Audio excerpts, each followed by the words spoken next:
Trial is probably the most famous trial in mafia history. It's the trial in which all five families of La Cosa Nostra, the mafia in New York City, were convicted of basically operating a criminal conspiracy known as the Commission, which is the leading governing body of the mafia.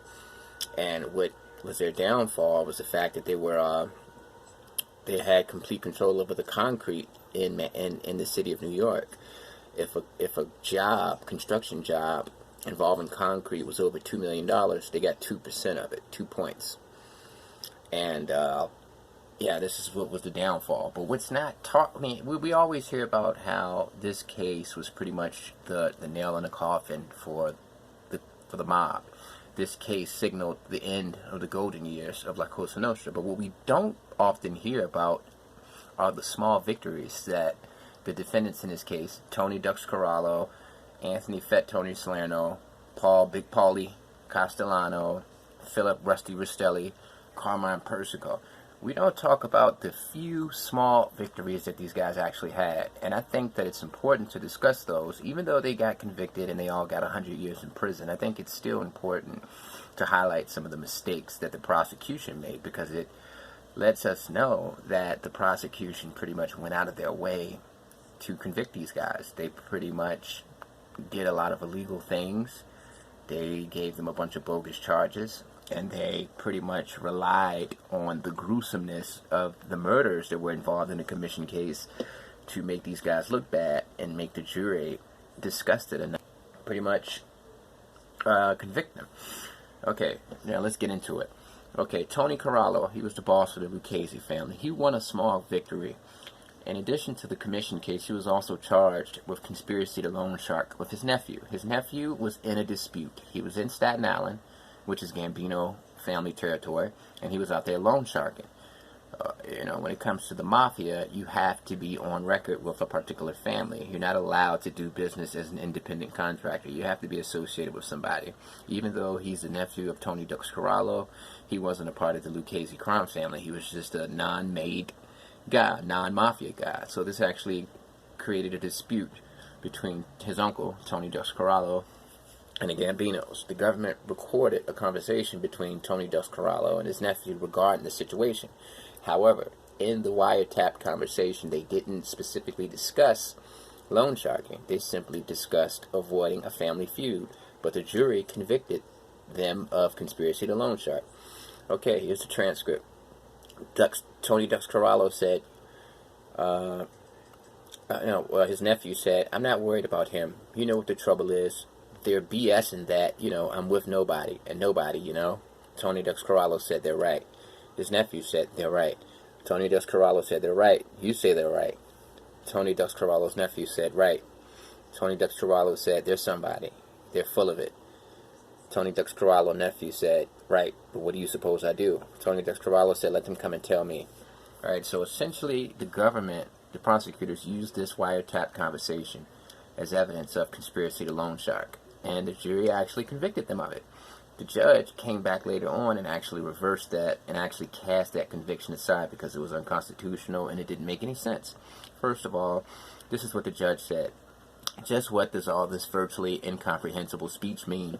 Corallo admonitions to his nephew that he is with nobody and nobody, and you got no obligations to nobody, may indicate that his nephew is on his own as to any activity he may engage in on Gambino turf. In this light, the ambiguous narration of his nephew's remarks that he's not with anybody and it's causing problem implies his nephew blah blah blah blah blah. Alright, certainly nowhere in the tape conversations do either Tony Dux Corallo's nephew or Tony Dux Corallo indicate an agreement to involve themselves in loan sharking operation on Staten Island. The best that can be gleaned with certainty from the tapes is that Corallo and his nephew agreed to function and did function as referees between the Gambino and Lucchese families. It seems, however, a large step to say that these referee activities constitute a conspiracy to loan shark. To the contrary, it appears that Tony Dux Corallo and his nephew's main object is negotiating his nephew's difficulties. in negotiating his nephew's difficulties was to prevent any internecine family battle, not to ensure continued loan sharking activity. Not only is the evidence devoid of any suggestion that Corallo and his nephew were to receive a benefit from his nephew's continued activities, it is not even clear that their aim was to facilitate illegality. Alright, so, and basically, the judge said that even though Tony Dux Corallo was a member of the commission, and he was convicted as being a member of the commission, he cannot be held responsible for every single crime that every single made man or every single family member commits. And you can't assume that he's benefiting from the crimes of everybody in the mafia just because he's a member of the commission. He basically said that the government failed to prove in that, and like I said, the only evidence that the government had was that conversation that I just mentioned to you, and it was a conversation that you can't even really make sense of, but they said that that was clear evidence of, you know, them entering into a conspiracy to loan shark. And the judge basically said, look, you know, he said, in my view, the garbled conversations do not and cannot add up to proof beyond a reasonable doubt of the existence of a loan sharking conspiracy. So he threw that conviction out. Another victory that happened in the commission trial was the killing of Carmine Gallante. Carmine Gallante, to make a long story short, was a member of the Bonanno family. He came out of prison after doing 15 years in 1974, and he intended on taking over the family. There were people in the Bonanno family that were unhappy about what was going on in the family, and they did not like Phil Rusty Rastelli, their boss. So Carmine Gallante conspired to take over the family. He was one of the largest heroin dealers in America, and he's the guy who died with the cigar in his mouth.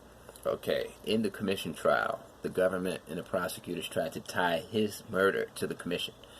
And basically, the proof that they used was the Godfather. They said that, you know, in La Cosa Nostra and mafia culture, you cannot kill a boss without the consent of the entire commission.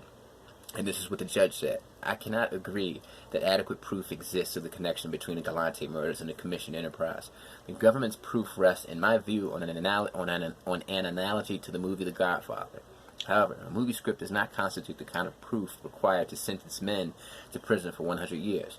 Testimony that the common law of the La Cosa Nostra requires commission authorization before a family boss can be killed does not prove that the law was observed in Gallante's case.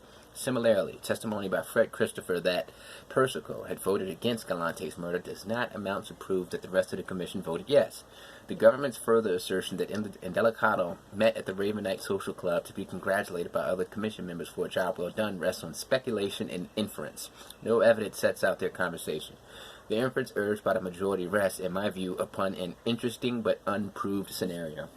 And that's basically because the government said that Bruno Indelicato, was promoted to a capo after he killed Gallante, and they said that the proof that this hit on Carmine Gallante was ordered by the commission is the fact that Bruno Indelicato met with Emilio Della Croce at a Gambino social club to be congratulated, and he also met with the consigliere of the Bonanno family. So, but there's no audio in the video. It's just the video only shows Indelicato shaking hands with these men. But the government suggested that this is proof that he was being congratulated for the murder. So the judge threw that out and said that, you know, hey, you cannot say that the commission ordered this particular hit just because you have a video with no audio of Indelicato shaking hands with guys. You know, you don't even know what they were talking about. So how can you say that this is him being congratulated? And the government actually used The Godfather to prove that in the mafia, you can't kill a boss without the approval of the other bosses. And it just goes to show you. Without the judge actually had to review what the jury convicted these guys on, and he had to throw these convictions out. You know, it's the duty of the judge to do that. So if you don't have a good judge, if you got a bad judge that hates criminals, he's not going to do this. He's not going to make sure that he reads the case thoroughly and throws out unconstitutional things like this.